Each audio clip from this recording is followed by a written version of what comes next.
बारे में तो मैं कुछ अभी जानकारी नहीं है मेरे पास, मैं नहीं बता पाऊंगा। तो भारत सरकार और नेपाल सरकार के बीच की परियोजना अंतर्राष्ट्रीय परियोजना है। जहां तक ये रेलवे लाइन की बात है तो इस पे रेलवे अथॉरिटीज से विभिन्न स्तरों पे विचार विमर्श चल रहा है। कुछ अलाइनमेंट उन्होंने जो दिए थे उस पे मुख्य शहर नहीं थे तो उसको भी उसमें लाने के लिए उनसे अनुरोध किया गया है, तो उसका वो फिर से सर्वे कर रहे हैं। मतलब आपने 2 दिन दौरा किया तो किन बातों पर चर्चा हुई थी? जो मुख्यमंत्री जी का सपना आदर्श संवाद को लेकर देखिए, जो माननीय मुख्यमंत्री जी का विजन है एक शारदा रिवर कॉरिडोर के बारे में, उसकी कल इंस्पेक्शन किया गया ग्राउंड पे, और जो विभिन्न विभाग और एजेंसी उसमें काम कर रही है उनके साथ विस्तृत विचार विमर्श भी किया गया। और शारदा कॉरिडोर के कई प्रोजेक्ट्स जो हैं काफी एडवांस स्टेज में है, और हम आशा करते हैं कि शीघ्र ही अगले 8-10 दिन में उनके स्वीकृति के आदेश भी हो जाएंगे। सर, 2027 में विधानसभा चुनाव भी होने हैं और 2027 में अर्धकुंभ भी होगा, तो क्या प्रशासनिक तैयारी और सुरक्षागत तैयारियों को लेकर क्या इंतजाम है? क्या ऐसा कोई प्रपोजल है कि विधानसभा चुनाव जनवरी-फरवरी के स्थान पर दिसंबर में कर दिया जाए ताकि डेट मिस ना करें? देखिए, जो विधानसभा चुनाव भारत के जो निर्वाचन आयोग है वो करवाते हैं, और उसमें हम लोगों का कोई इंटरफेरेंस नहीं रहता है। जो भी डेट्स वो तय करती है हमारी चुनाव आयोग, उसी के अनुसार चुनाव होते हैं। और ये जो कुंभ है उसके डेट्स फिक्स रहते हैं, और उन्हीं डेट्स में हमारे कुंभ भी होंगे और अच्छे तरीके से होंगे। सर, उत्तराखंड में लगातार वन्यजीव संघर्ष बढ़ रहा है। इस बार ऐसी घटनाएं जिसमें भालू के हमले, चीते, तेंदुए के हमले जैसे कहते काफी आ रही, तो इसको लेकर कुछ नई योजना?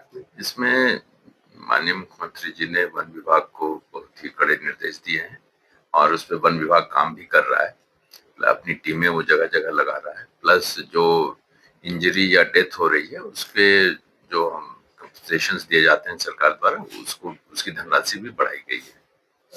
जो ग्लोबल वार्मिंग का असर है, अब जैसे दिल्ली में प्रदूषण बढ़ रहा है तो देहरादून में भी इसकी बड़ी चर्चा है, तो इस बारे में प्रदेश सरकार किस हिसाब से ऐसे शहरों को प्रदूषण से मुक्त करने के लिए क्या कार्य योजना बना रही है?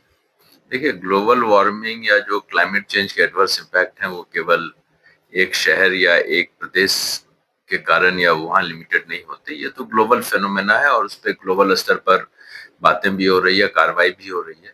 जहाँ तक अपने प्रदेश का सवाल है तो यहाँ पे हम लोग कई, जैसे अगर आप एयर पॉल्यूशन की बात करें तो जो मुख्य शहर हैं हमारे, उस पे कई प्रोजेक्ट्स चल रहे हैं कि हम कैसे जो एयर पॉल्यूशन है उसको कैसे रिड्यूस करें। जो सॉलिड वेस्ट से रिलेटेड मैनेजमेंट है उस पे भी राज्य सरकार और भारत सरकार के कई प्रोजेक्ट्स चल रहे हैं सॉलिड वेस्ट को मैनेज करने के लिए।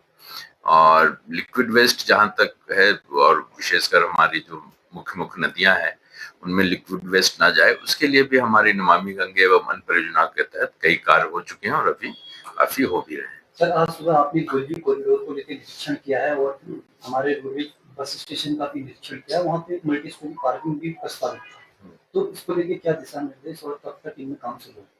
देखिए, इसमें जो मुझे बताया गया कि इसके डीपीआर एस्टिमेट्स वगैरह बन के शासन को भेजे जा चुके हैं, और वो वहाँ स्वीकृति की प्रोसेस में है, और शीघ्र ही स्वीकृति प्राप्त होने की उसमें आशा है। तत्पश्चात ये अपने कार्य प्रारंभ करेंगे। इसमें जो अभी हमारी जो माननीय जनप्रतिनिधियों से जो मुलाकात हुई उसमें यही इशू उन्होंने रेज किया है।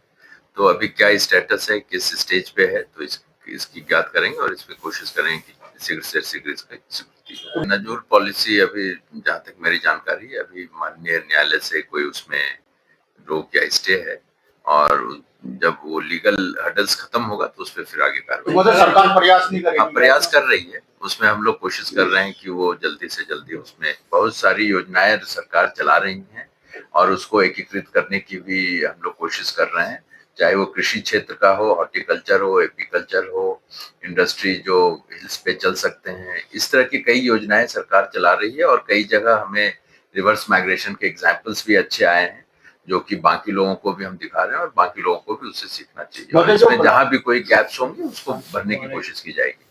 मतलब जो प्लान है ना, सबसे बड़ी मतलब जो 60% प्लान हो रहा है वो शिक्षा को लेकर हो रहा है, क्योंकि जो छोटे बच्चे होते हैं, माँ बाप क्या करते हैं, 5 साल के होते हैं तो उनको शहर में पढ़ाने के लिए आते हैं, क्योंकि वहाँ इंग्लिश मीडियम प्राथमिक वर्ग में नहीं है। अगर प्राथमिक शिक्षा से ही इंग्लिश मीडियम अगर बनाया जाए तो वहाँ से पलायन रुकेगा, तो क्या कार्य योजना बनेगी? चलिए, ये एक पॉलिसी इशू है, तो अब उसमें जैसा उचित होगा सरकार करेगी।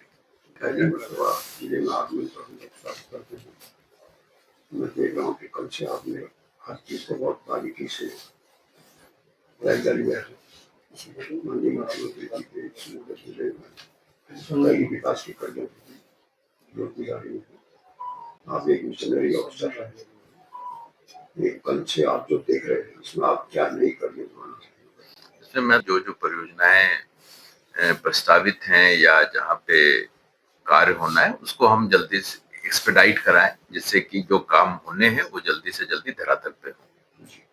Thank you. एक लाख थैंक यू। एक समाज